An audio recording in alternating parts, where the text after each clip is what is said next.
គាត់ត្រូវបានក្រុមចៅមួយក្រុមបានធ្វើសកម្មភាពចូលទៅផ្ទះជួលរបស់គាត់ហើយកាច់កយកម៉ូតូអស់ជាច្រើនគ្រឿងនៅក្នុងសង្កាត់កាកាបទី1ខណ្ឌពោធិ៍សែនជ័យរាជធានីភ្នំពេញម៉ូតូដែលបាត់យកទៅនឹងម៉ូតូអីគេដែរបងខ្ញុំអសង026ផ្លាកលេខបានអត់ចាំផ្លាកលេខទេបងតែខ្ញុំបានថតតុកចាហើយបាត់នឹងបាត់ប៉ុន្មានគ្រឿងបាត់4គ្រឿងបងតោះរបស់យើងទាំង4ឬក៏ម៉ូតូបាត់ហ្នឹងតែអ្នកនៅស្នាក់នៅនឹង3នាក់បងចាអ្នករួមមួយគ្នាណាជួបបន្ទប់រួមមួយគ្នាបាត់ដែរប៉ុន្តែចាវាចៅដែលធ្វើសកម្មភាពនឹងប្រហែលអ្នកដែលធ្វើសកម្មភាពចូលមកកោះផ្ទះហ្នឹង6នាក់ចា6នាក់វាជិះម៉ូតូមក2អ្នក3នាក់វាយកទៅ4ចាតោះអីខ្លះបែបបងតោះអសង26 21ហើយប៊ីតហើយនឹងនិចខ្ញុំអត់ដឹងថានិចនឹងប៊ីតនឹង0មែនទេចាបងតោះមកចាំម៉ូតូផ្សេងទៀតគាត់អត់មកហើយបងខ្ញុំបបោគាត់មកដែរប៉ុន្តែគាត់ថាគាត់រវល់គាត់បានមកទេមកតែបងអូនទេចាបងបាត់នឹងម្ដុំណាបងបោះឲ្យគេដែរបងកកាប់មួយកាត់កាកាមួយចាបងកកាប់ខណ្ឌពោធិ៍សែនជ័យចាបងចានៅក្នុងផ្ទះជួលមកឬយ៉ាងម៉េចនៅក្នុងផ្ទះជួលបងចាប់ប្តីអូនទៅណាប្តីខ្ញុំគាត់នៅកេងខ្ញុំនៅលើហ្នឹងបងចាប៉ុន្តែដល់ពេលព្រឹកម្លងមិនដឹងថាម៉ូតូបាត់បន្ទប់ខ្ញុំនៅជាន់ទី2យើងត្រូវតែຕົកម៉ូតូនៅក្រោមពេលយើងចូលនោះយើងបានសួរម្ចាស់ទៀតថាម៉ូតូទៅក្រោមមិនអីណាពូអីបាត់មានសុវត្ថិភាពអីអត់គាត់ថាអូនឯងទៅក្រោមទៅអីទេពូអ្នកមើលឲ្យពូអ្នកកេងខ្ញុំនៅហ្នឹងទេចាបន្ទប់ខ្ញុំគាត់ព្រីចំណតម៉ូតូឲ្យដោយសារខ្ញុំហ្នឹង50រៀលគាត់ព្រីចំណតម៉ូតូឲ្យខ្ញុំចំណែកបងដែល3នាក់ទៀតហ្នឹងបន្ទប់គាត់30រៀលគឺគាត់យកលុយថ្លៃម៉ូតូហើយម៉ូតូខ្ញុំគឺគាត់ឲ្យចាក់សកចាក់ច្រវាក់ទៅទល់ឬក៏ចាក់ច្រវាក់អីទេគាត់ឲ្យຕົកទេហើយរាល់ថ្ងៃគឺមានក្មួយគាត់កេងយាមនៅហ្នឹងតែថ្ងៃបាត់ហ្នឹងក្មួយគាត់អត់កេងយាមនៅហ្នឹងទេហើយមួយទៀត Wi-Fi កាមេរ៉ាដាច់ថ្ងៃហ្នឹងដែរប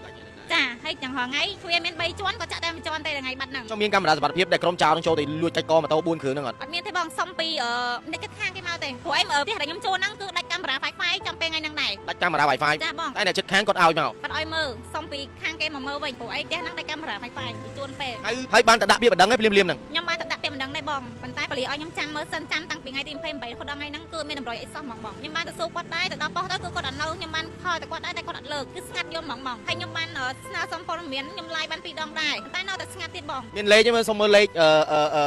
លេខម៉ូតូនេះមើលម៉ូតូបងឯងចាបងចាបាទម៉ូតូ Trim C 125ដែលពាក់ស្លាកលេខភ្នំពេញ 1LW 5727នេះបងប្អូននេះម៉ូតូដែលគាត់ត្រូវបានក្រុមចោលគ្នា6នាក់ហ្នឹងធ្វើសកម្មភាពលួចចាច់កម៉ូតូក្រោយពីភ្លាមម៉ោងប្រហែលមើលកាមេរ៉ាទៅម៉ោងប្រហែលអីម៉ោងប្រហែលហើយគ្នាប្រហែលអ្នកដែលធ្វើសកម្មភាពហ្នឹងបងប្អូនចូលទៅកោះឬក៏យកទៅកាត់សោយ៉ាងម៉េចកាត់សោបងមកយកកត្រេកាត់សោហ្មងចាម៉ោង3យប់72 3ភ្លឺ72បងចាគ្នាវា6នាក់ជិះម៉ូតូមក2គ្រឿងចាជិះមកម៉ូតូមួយ3នាក់ចូលមកដល់វាគឺវាកាត់សោចូលយកហ្មងហើយចៃដល់អីផ្ទះហ្នឹងមានសោ3វាកញ្ចក់មួយវាមិនណាញ់មួយវាដៃក្រៅមួយទៀត3ប៉ុន្តែគឺគាត់ចាក់តែមួយជាន់សោសិលេចមួយគាត់សោសិលេចមួយទេគឺគាត់ធ្វើប្រហែសទ្របរបស់យើងគាត់មើលឲ្យយើងហើយគឺគាត់ធ្វើប្រហែសយកហ្មងហើយបើសិនណាមួយគាត់អត់កេងយ៉ាំនៅហ្នឹងគាត់គួរតែប្រាប់គេថាអូនថ្ងៃហ្នឹងអត់មានមួយពូកេងយ៉ាំទេអូនឯងគួរតែទិញសោច្បាប់យើងមកចាក់ខ្លួនឯងទៅដើម្បីឲ្យរក្សាទ្របរបស់ខ្លួនឯងគឺគាត់អត់មានប្រាប់គេមួយម៉ាត់សោះហ្មងគឺគាត់ស្ងាត់ឆឹងហ្មងដល់ពេលបាត់ទៅគាត់ប្រាប់គេថាអូមិនបាត់ហើយប្រាប់តែប៉ុណ្ណឹងចុះឥឡូវហ្នឹងម៉ូតូហ្នឹងទិញដាច់ឬក៏បងមលូខ្ញុំបងមលូគេបងចាបងមលូតាមបានមួយខែបងចាឥឡូវបានអីជីបានអីទៅធ្វើការអីប្តីអីទៅធ្វើការទៅអត់មានអីជីទៅធ្វើការខានធ្វើការនឹងប្រហែលអីបងចាបានអីជីទៅហើយបានអីចិញ្ចឹមកូនទៅបងអូនបើអត់មានការងារធ្វើអញ្ចឹងចាអញ្ចឹងខ្ញុំឲ្យបងជួយឡាយដើម្បីឲ្យម្ចាស់ផ្ទះហ្នឹងគាត់មានទំនួលខុសត្រូវបានសងមកខ្ញុំខ្លះអញ្ចឹងបងចាព្រោះអីអត់មានអីសោះមានអីសំណូមពរទៅសមត្ថកិច្ចឲ្យសមត្ថកិច្ចគេជួយទេបងខ្ញុំសំណូមពរឲ្យពួកគាត់ជួយដោះស្រាយរឿងម៉ូតូខ្ញុំឲ្យឆាប់រកឃើញវិញអញ្ចឹងបងឬក៏ឲ្យសមត្ថកិច្ចហ្នឹងគាត់សុំទៅនិយាយជាមួយម្ចាស់ផ្ទះឲ្យគាត់សងមកខ្ញុំវិញពាក់កណ្ដាលវិញក៏បានដែរបងព្រោះអីខ្ញុំអត់មានសោះកូនតែកូនបាន2ខែទៀតថ្នាំដុសធ្មេញយឺនសិនម៉ាក់អ៊ីគឺកម្ចាត់ក្លិនមាត់មិនល្អជួយបំបត្តិរលាកនិងស្រាលស្រាញតាមបញ្ចាញធ្មេញព្រមទាំងមានអារម្មណ៍ស្រឡះក្នុងមាត់ក្រោយពេលប្រើប្រាស់មួយទីបត្រឹមតែ20000រៀលប៉ុណ្ណោះអាចប្រើប្រាស់បានទៅដល់3ខែជាលើកដំបូងកាហ្វេ 4 in 1មាននៅស្រុកខ្មែរផលិតដោយក្រុមហ៊ុនកាហ្វេធម្មជាតិ Sinvayu ធានាទាំងគុណភាពនិងតម្លៃថោកត្រឹមតែ1000រៀលក្នុងមួយកញ្ចប់និងមានតែមួយគត់នៅកម្ពុជា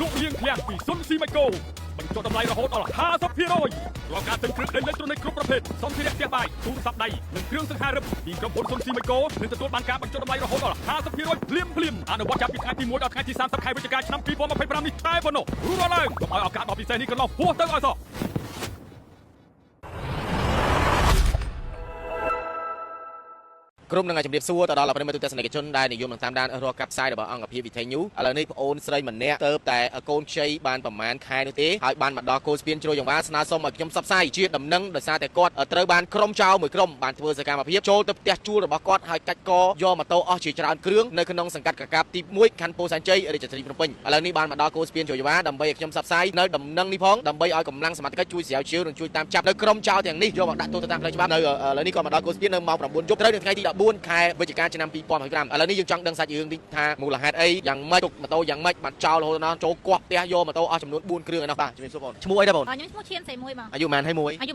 25ឆ្នាំបង ធ្វើការឬក៏នៅរៀននេះក៏មិនយ៉ាងម៉េចដែរបង អត់ធ្វើការផងខ្ញុំកូនខ្ចីបងមានការងារធ្វើទេចា បងខ្ចីបានប៉ុន្មានខែបង 2 ខែ 11 ថ្ងៃបង ស្នាក់នៅណាថ្ងៃបង ស្នាក់នៅតាចិនជូរីបងចាបង ហើយមានរឿងអី3កូនទាំងយប់អាត្រៀតនេះមកជួបពួកបងនេះ សារខ្ញុំបាត់ម៉ូតូទៅខ្ញុំបានប្តឹងទៅសមត្ថកិច្ចដែរគាត់ជួយដល់រកម៉ូតូខ្ញុំប៉ុន្តែខ្ញុំប្តឹងទៅគឺបាត់ដំណឹងឆឹងស្ងាត់ជ្រាបចឹងបង ប្រហែលថ្ងៃហើយបង តាំងពីថ្ងៃទី28ខែ10ដល់ឥឡូវគេចង់ចូលកន្លះខែដែរបងណាចាគឺមានតម្រុយពេលខ្ញុំទៅដល់ខណ្ឌហ្នឹងទៅគឺគាត់អត់នៅពេលខ្ញុំទេទៅសួរគាត់ទៅគឺគាត់អត់លើកទេបងតែកាន់រឿងក្តីហ្នឹងបងចា ម៉ូតូដែលបាត់យកទៅនឹងម៉ូតូអីគេដែរបង ខ្ញុំអសង026 ផ្លាកលេខប៉ុន្មាន អត់ចាំផ្លាកលេខទេបងតែខ្ញុំបានថតទុកចា ហើយបាត់នឹងបាត់ប៉ុន្មានគ្រឿង បាត់4គ្រឿងបង តោរបស់យើងទាំង4ឬក៏ម៉ូតូបាត់ហ្នឹង តែអ្នកនៅស្នាក់នៅនឹង3នាក់បងចាអ្នករួមមួយគ្នាហ្នឹងជួបបន្ទប់រួមមួយគ្នាបាត់ដែរប៉ុន្តែចា គ្នាប្រហែលអ្នកបង អ្នក4នាក់ចាបាត់4 គ្នាចោលដែលធ្វើសកម្មភាពនឹងប្រហែលអ្នកដែលធ្វើសកម្មភាពចូលមកគាស់ផ្ទះហ្នឹង 6នាក់ មួយនាក់ ចា6នាក់វាជិះម៉ូតូមក2អ្នក3នាក់វាយកទៅ4 យកទៅ4 ចា តោអីខ្លះបែបបង តោអសង26 21ហើយប៊ីតហើយនឹងនិចខ្ញុំអត់ដឹងថានិចនឹងប៊ីតនឹង0មែនទេចាបង ចុះមកចាស់ម៉ូតូផ្សេងៗទៀតគាត់អត់មកហើយបង ខ្ញុំបបួគាត់មកដែរប៉ុន្តែគាត់ថាគាត់រវល់គាត់បានមកទេ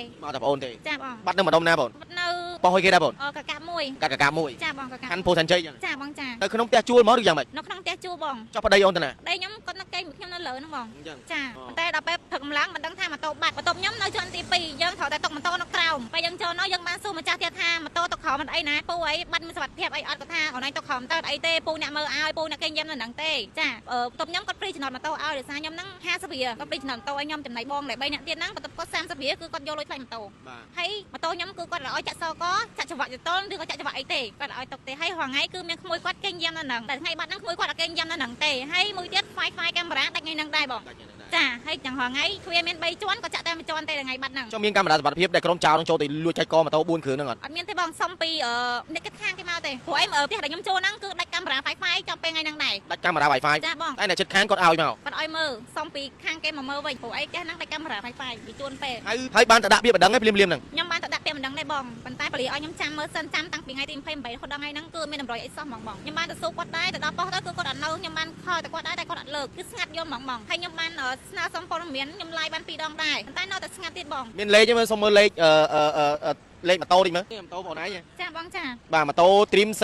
125ដែលពាក់ស្លាកលេខភ្នំពេញ 1LW 57 27 នេះបងប្អូននេះម៉ូតូដែលគាត់ត្រូវបានក្រុមចោលគ្នា6នាក់ហ្នឹងធ្វើសកម្មភាពលួចចាច់កម៉ូតូក្រោយពីភ្លាមមកប្រហែលមើលកាមេរ៉ាទៅមកប្រហែលអីមកប្រហែលហើយគ្នាប្រហែលអ្នកដែលធ្វើសកម្មភាពហ្នឹងបងប្អូនចូលទៅកោះឬក៏យកទៅកាត់សោយ៉ាងម៉េច កាត់សោបងមកយកកត្រេកាត់សោហ្មងច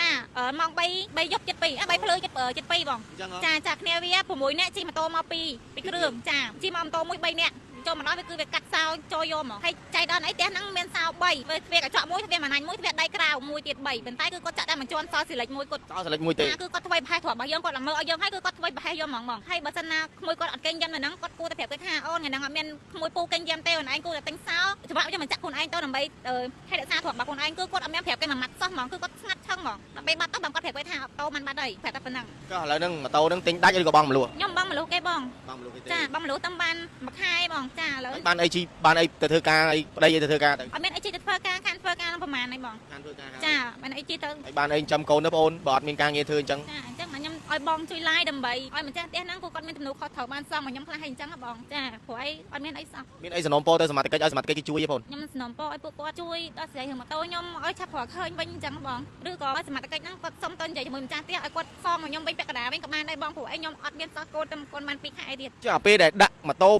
ផ្ញើម៉ូតូគេហ្នឹងគេប្រាប់ថាម៉េចគេមានគិតលុយគិតកាក់ថ្លៃសេវាអីទេ ខ្ញុំគាត់អត់គិតលុយទេខ្ញុំបន្ទប់ខ្ញុំ50រៀលគាត់ហ្វ្រីចំណតម៉ូតូឲ្យប៉ុន្តែដែលបង3នាក់ទៀតបាត់ហ្នឹងគឺគាត់យកលុយព្រោះអីបន្ទប់គាត់ហ្នឹង30រៀលអញ្ចឹងគឺគាត់អត់ហ្វ្រីចំណតម៉ូតូអីទេគាត់យកលុយចំណែកខ្ញុំគាត់ហ្វ្រីឲ្យចាបង អញ្ចឹងមានតែប៉ុណ្្នឹងឯណោះ ចាបងចា បាទបងអូនស្រីទៅតែទាំងកូនខ្ចីបាទឆ្លងទលេរួចទៅបាន2ខែជាងទេហើយក៏ត្រូវបានក្រុមចោលគ្នា6នាក់ចូលទៅធ្វើសកម្មភាពចូលទៅកាត់សោបន្ទប់យកម៉ូតូបានរហូតដល់4គ្រឿងក្នុងសង្កាត់កកាទី1ខណ្ឌពោធិ៍សែនជ័យកាលពីកន្លះខែមុនឥឡូវនេះគាត់មិនអស់ចិត្តបានមកដល់កូនស្ពានជ្រោយវ៉ាស្នើសុំឲ្យខ្ញុំផ្សព្វផ្សាយជាដំណឹងនេះផងដើម្បីឲ្យខាងសមត្ថកិច្ចជួយស្រាវជ្រាវតាមរកក្រុមចោលទាំង6នាក់នេះដែលមានគ្នាទាំង6នឹងសាហាវមែនទែនចូលមកធ្វើការកាត់សោហើយចូលយកម៉ូតូចំនួន4គ្រឿង បាត់ដោយសមត្ថភាពក្នុងសង្កាត់កកាទី1ខណ្ឌពោធិ៍សែនជ័យឥឡូវនេះមានតែពឹងទៅលើសមត្ថកិច្ចជំនាញទេជាពិសេសខាងសមត្ថកិច្ចជំនាញព្រំទាន់នៃក្រសួងមហាផ្ទៃសង្ឃឹមថាអាយដាមអាដាមសេនីយ៍ត្រីបុត្របានរដ្ឋមេត្តាជួយស្រាវជ្រាវនៅឆែកកាមេរ៉ាសុវត្ថិភាពតាមរកនៅក្រុមជនសង្ស័យទាំង6នាក់នេះផងសង្ឃឹមថាសមត្ថកិច្ចខ្ញុំជឿជាក់ថាកម្លាំងជំនាញរបស់លោកនឹងធ្វើការស្រាវជ្រាវច្បាស់លាស់មែនទែនហើយជាពិសេសដាំទៅលោកអធិការនគរបាលខណ្ឌពោធិ៍សែនជ័យផងមេត្តាកុំបង្ងើយកន្តើយរឿងនៅបាត់ល្មើសរបស់លោកទឹកដីរបស់លោកនេះគឺឥឡូវនេះក្រុមចៅគឺចេញមកធ្វើសកម្មភាពម្ដងទាំង6នាក់តែម្ដងហើយយកម៉ូតូរហូតដល់4គ្រឿងនៅក្នុងទឹកដីរបស់លោកចឹងសង្ឃឹមថាលោកអធិការនគរបាលខណ្ឌពោធិ៍សែនជ័យមេត្តាជួយស្រាវជ្រាវរឿងនេះឲ្យបានម៉ត់ចត់ផងនិងតាមចាប់នៅក្រុមចៅទាំងនេះយកមកដាក់ទោសទៅតាមផ្លូវច្បាប់ផងដែរអរគុណប្រិមត្តជនខ្ញុំបាទមីស្ទ័រការរួមទាំងបងអូនស្រីកសូលលំអរកាយគ្រប់លាបើសិនជាមានពីពេចខុសឆ្គងត្រង់ណាមិនសមរម្យក៏សូមកាន់តែអភ័យទោសដល់ខ្ញុំបាទផងដែរអរគុណ